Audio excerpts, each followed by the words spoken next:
Je pensais qu'en le dénonçant, je me sentirais mieux. À présent... En le dénonçant, hein? Oui, tu n'as pas été innocenté par magie. Jeune homme, on récolte le fruit de son travail. Le fruit de mon travail. Ça, c'est le fruit de mon travail, ça. Je dirais plutôt celui des frustrations ou des divagations d'une vieille préménopausée. Classe A, classe A. Ben oui. À cause de toi, on m'a renvoyé. Il faut que tu te débrouilles pour me faire réintégrer dans l'établissement. Tu entends ce que je te dis?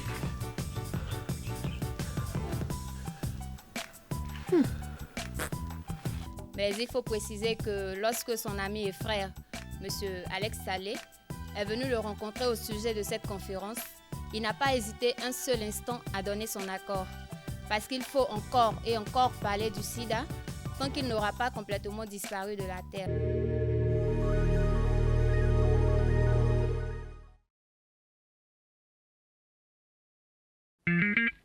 Classe A.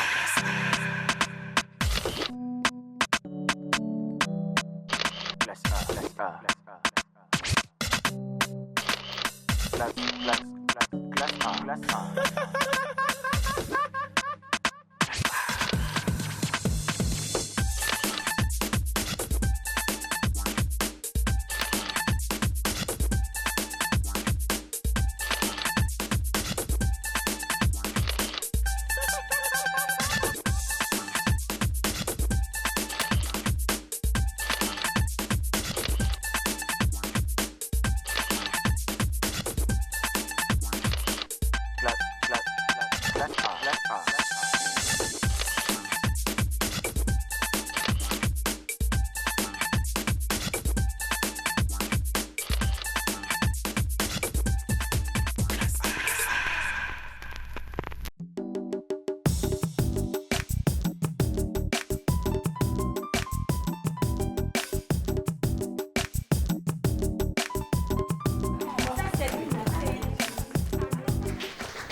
Alors, qui suis-je?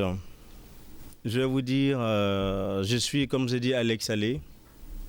J'ai 38 ans. J'ai différents intérêts dans plusieurs secteurs d'activité. J'ai des intérêts dans le secteur de la banque. J'ai des intérêts dans le secteur du café et du cacao. Et j'ai également des intérêts dans le secteur de l'EVA-culture.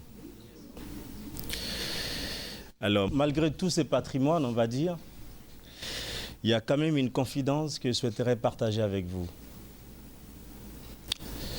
C'est que je suis séropositif.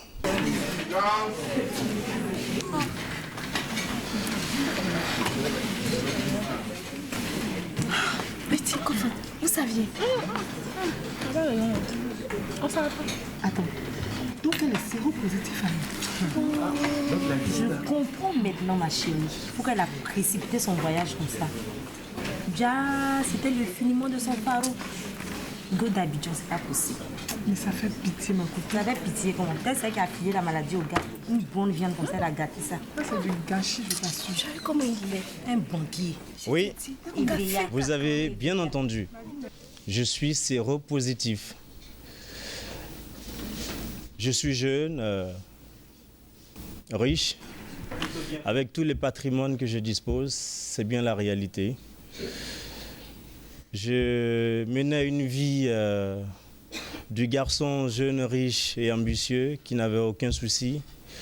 Bon chic, bon genre, c'était le costard, pomme, croco, bague et chaîne en or. La frime était provocante. J'avais, on va dire, la possibilité de rencontrer des filles craquantes et croquantes. Et j'en ai vraiment consommé, sans modération. Elles sont si belles. J'en ai consommé sans modération. Jusqu'à ce que je rencontre une fille avec qui j'ai une relation assez suivie. Nous avons vécu beaucoup de belles expériences ensemble. Et plus tard, dans l'évolution de la relation, elle est décédée. Je suis allé faire mon test. Le résultat était dramatique. j'ai eu l'impression que le ciel allait me tomber sur la tête.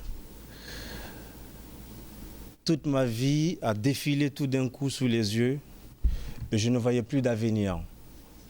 Tout était sombre. Je ne fréquentais plus personne et je n'allais plus fréquenter même les entreprises que j'avais sous ma charge. C'était, comme on dit, l'enfer. Et dans cette situation assez difficile, je pensais que ma richesse allait me permettre de pouvoir racheter ma santé et même changer mon sang. Mais quand on est séropositif, on reste séropositif. Il faut savoir prendre soin de soi et puis prendre soin de son état. C'est comme ça que j'ai eu la chance de rencontrer une amie et un médecin très connu dans son domaine, Dr Poku, qui m'a apporté beaucoup en termes de soutien. Toutes les fois que j'avais le moral à zéro, Dr Poku me remontait le moral parce qu'elle avait une oreille très attentive. Et quand j'avais la déprime, elle m'ouvrait ses bras pour me réconforter. Aujourd'hui, Dr Poku n'est pas avec nous pour question d'indisponibilité. Mais je suis heureux de savoir que quelqu'un d'autre la remplace dignement. C'est le Dr Sanogo que je vous demande d'ovationner.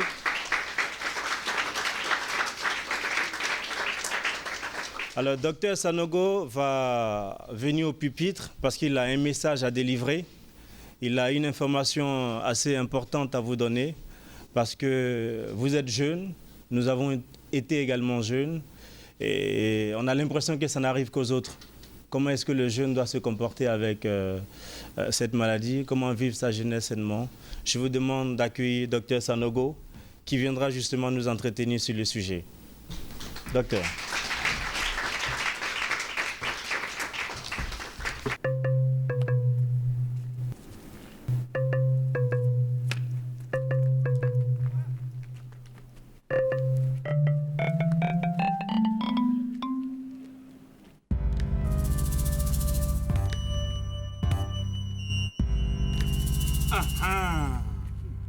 Voilà. C'est Dieu qui t'a mis sur mon route aujourd'hui. Hein? Quoi? Non, je voulais prendre quelque chose. Attends. À cause de toi, on voulait me renvoyer. Hein? Et tu... Viens. Mais chef, doucement. Je vais régler ton affaire ici. Viens ici. Arrête-toi. Mesdemoiselles, Messieurs, bonjour. Mais comme l'a dit mon directeur, Alex, je fais partie de l'ONG Action. Je suis médecin, Dr Sanogo. Je suis là pour vous faire partager ma petite connaissance concernant le sida. Ben, écoutez, le sida, c'est une maladie assez grave. Mais j'aimerais d'entrée de jeu vous dire que ce n'est pas la seule épidémie que le monde ait connue. Depuis que le monde est monde, nous avons eu à connaître des épidémies qui ont dévasté les êtres humains. Nous avons connu la tuberculose, la peste, et de nos jours, nous sommes à l'avènement du sida, syndrome immunitaire déficit acquis. Comment l'attrape-t-on? Tout simplement. Il suffit d'avoir des rapports sexuels avec une femme qui est contaminée ou avec un homme qui est contaminé et vous avez le virus. Ou encore, quand vous subissez une transfusion sanguine, au cours d'un accident de la route, par exemple, vous avez une hémorragie importante, il faut vous transfuser, sinon vous pouvez mourir d'un moment à l'autre. On est obligé de vous transfuser. Et en faisant la transfusion sanguine, soit par l'aiguille qu'on utilise pour vous transfuser, ou si le sang n'est pas sécurisé, c'est-à-dire un sang sécurisé, si vous voulez, c'est un sang qu'on a pris chez quelqu'un et qu'on a préparé de manière à ce qu'il soit propre, éliminer tous les éléments nocifs afin de pouvoir transfuser.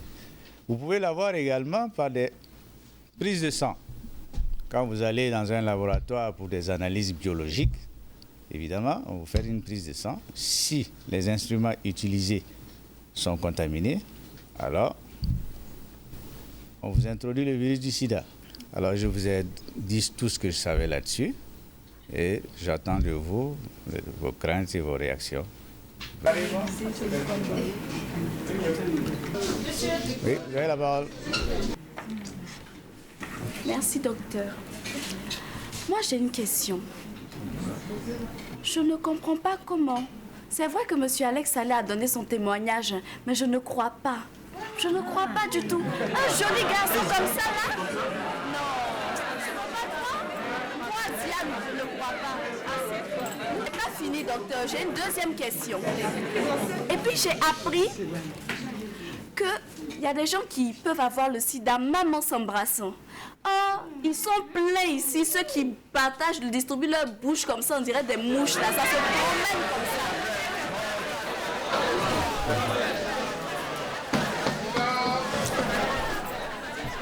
Bon, taisez-vous. Votre camarade a posé deux bonnes questions. La première, c'est de savoir, elle ne croit pas que M. Alex, un si beau jeune homme, soit porteur du virus du sida. C'est possible. Parce que il n'est pas écrit sur le front des uns et des autres qu'on a telle ou telle maladie. Et justement, je vous dirais qu'il faut toujours se méfier de tout ce qui est très beau. Ça renferme des dangers. Parce que ce qui est vilain n'attire pas en général. Donc les vilaines personnes en général sont plus ou moins prémunies de cette maladie. Pour ce qui est de la contamination par la salive, non, je ne pense pas. Parce qu'on serait tous sidéens en ce moment. Il en est de même pour les piqûres de moustiques. Et vous savez très bien que si les moustiques étaient vecteurs du virus, l'Afrique allait disparaître. Ça, c'est certain.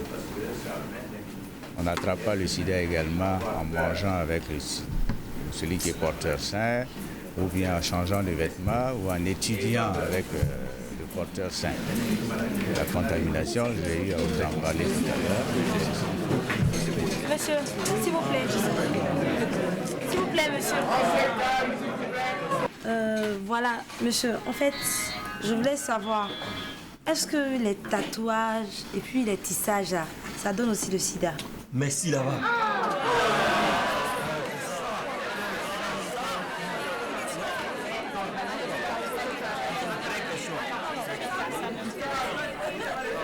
Ben, écoutez, le tatouage et le tissage, vous savez que vous utilisez des instruments qui sont tranchants. Alors si c'est des instruments qui ont été contaminés par un sidéen, c'est sûr que vous serez porteur du virus. Donc en général, quand vous devez faire ce genre d'action, vous devez toujours utiliser des instruments à usage unique. Et après utilisation, il faut toujours détruire cet instrument-là. Il n'est même pas question de les garder parce que vous ne savez pas si quelqu'un derrière vous l'utilisera. Et sur ce, nous ne sommes pas venus seuls. Nous sommes venus avec une amie qui va vous faire part de ses expériences dans ce domaine, qui est effectivement séropositive et qui vit avec sa positivité depuis des années sans problème. Parce qu'elle a su écouter les médecins, suivre les conseils des médecins et elle vit avec son virus comme un diabétique vit avec son diabète, comme un hypertendu vit avec son hypertension artérielle. Sur ce, j'appelle Mlle Léontine, une charmante demoiselle qui va venir vous parler de ses expériences. Je vous remercie.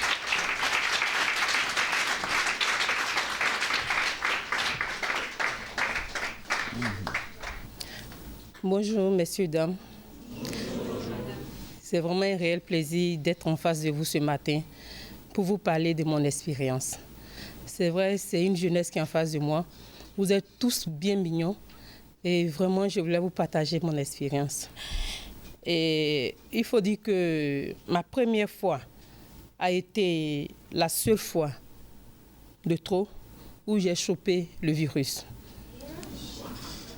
Et je tiens vraiment à préciser que je suis une personne vivant avec le VIH et ce n'est pas du tout facile. C'est-à-dire si j'avais les informations, je ne serai pas à ce stade-là. Vous avez eu la chance d'avoir des personnes qui ont eu le courage de donner un visage humain à ce virus. Et ces personnes sont en face de vous. Vous avez les différentes informations sur le VIH. Et je pense que tout ceci, c'est pour vous sensibiliser, à prendre conscience et arrêter ces fléaux-là. Nous pouvons y arriver si nous nous donnons la main, si nous nous entendons, si nous nous comprenons.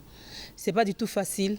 Et c'est vrai qu'aujourd'hui, je suis membre de l'ONG Action. C'est vraiment une ONG de personnes vivant avec le VIH qui fait beaucoup pour les personnes vivant avec le VIH concernant les différentes prises en charge. Et je tiens vraiment à dire merci à l'ONG. Et grâce à l'ONG, je suis toute rayonnante. Est-ce que vous pouvez imaginer un seul instant que je...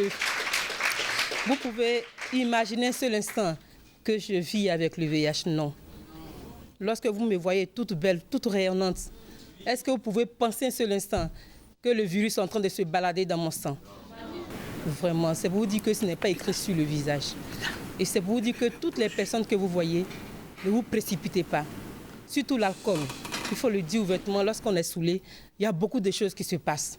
Parce qu'on ne se contrôle pas, on n'a pas le temps d'utiliser le préservatif parce qu'on veut aller faire le live. Je vous demande pardon. C'est une sensibilisation que je suis en train de faire. Je vous demande d'utiliser les préservatifs. Si vous ne pouvez pas utiliser les préservatifs, je vous demande d'être fidèle. La fidélité.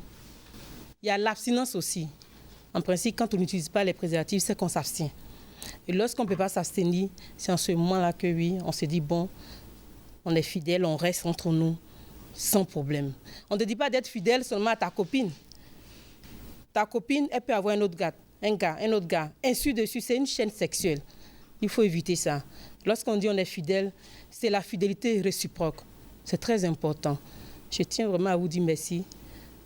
Je sais que ce n'est pas du tout facile. Vous savez très bien que je suis infectée. Mais je vous demande d'accepter la situation. Et je vous demanderai aussi d'aller faire le test de dépistage, qui est une porte d'entrée et c'est une assurance. Je vous en prie. Faites le test de dépistage, c'est très important. Vous avez fait le test de dépistage, vous êtes situé et vous savez comment vous tenir. Vous savez comment vous comporter vis-à-vis des autres. Et vous pouvez aussi être des relais pour pouvoir donner les informations aux uns et aux autres pour ne pas être dans la même situation que vous. Et c'est ce que je fais aujourd'hui. Vraiment, je tiens à vous remercier. Et je pense qu'après cette conférence, j'espère que chacun d'entre vous sera tellement conscient qu'il ira faire son test le lendemain.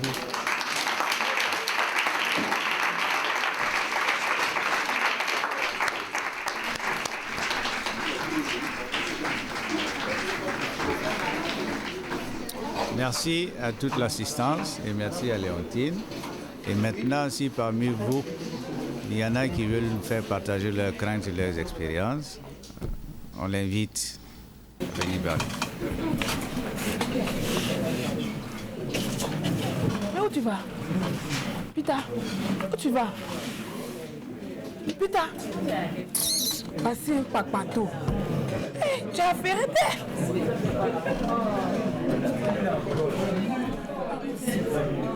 Il va aller dire quoi là-bas, lui, là?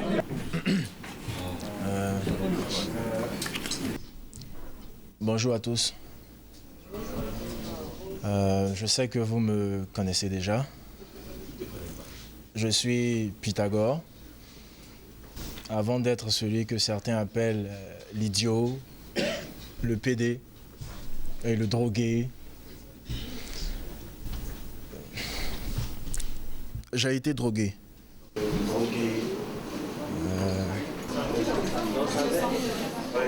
J'ai été vrai drogué.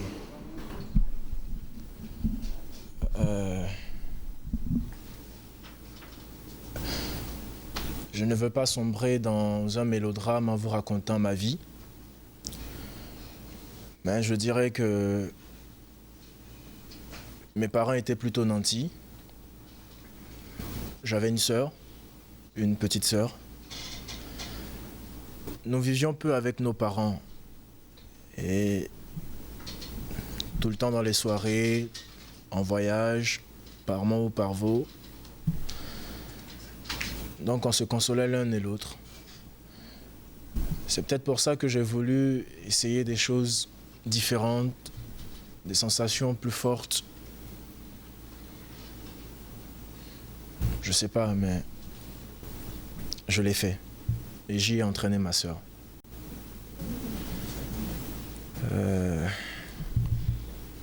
Nous étions très liés. Si liés que nous partagions les mêmes aiguilles. Ce que je ne savais pas, c'est qu'elle le faisait aussi avec d'autres personnes, notamment son petit ami et l'ami de son petit ami, ainsi de suite. Moi-même, j'étais tellement occupé à chercher comment voler de l'argent pour m'acheter mon héroïne, qu'à un certain moment, moi seul comptais. Et je l'ai abandonné. La suite, vous pouvez deviner.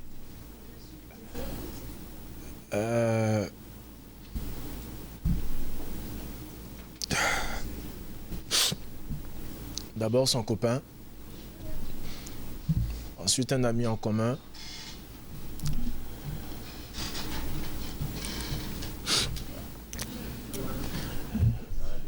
et puis elle. J'ai vu ma sœur se dégrader physiquement jour après jour. Et je n'ai rien pu faire. Encore aujourd'hui, je me demande pourquoi je n'ai rien eu. Pourquoi elle et pas moi? C'est bien moi qui l'ai emmenée dans tout ça.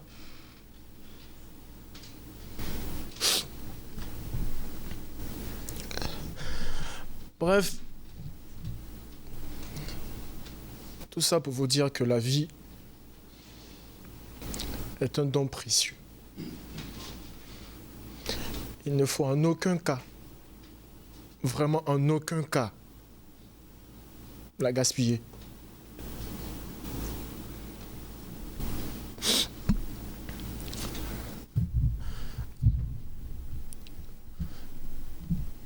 Merci.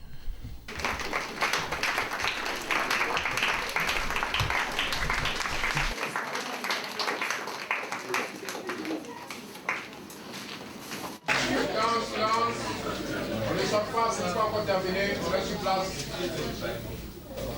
On reste sur place, je dis. Monsieur Alex a quelque chose de très important à nous dire encore. Stella! Stella! Stella, attends! Oh, laisse-moi! T'as entendu? Mais écoute, attends, tu n'as rien compris. Attends, je t'explique. Ok? Monsieur le tonnerre de leçon. Ah, mais tu me dégoûtes, c'est pas possible. Tu es pire que tout le monde réuni. Tu as entendu? Tu es pire que tout le monde. Avec ça, c'est toi toujours, tu es là, ni comme ça. Tu m'emmerdes. Ok, d'accord, d'accord. Mais je ne veux pas que tu fasses les mêmes erreurs que moi. Merde!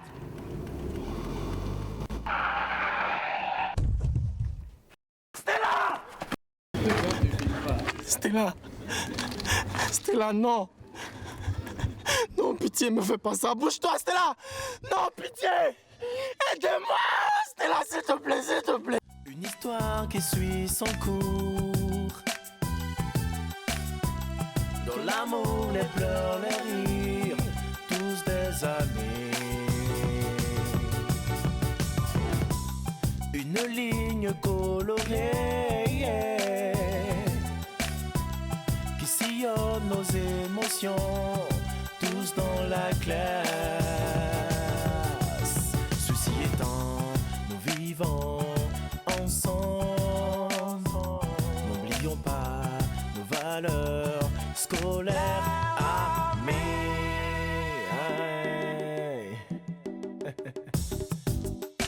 Classe A. N'oublions pas nos valeurs scolaires. Classe A. Classe A. Classe dans ma classe A. Classe A. Du dans ma classe A.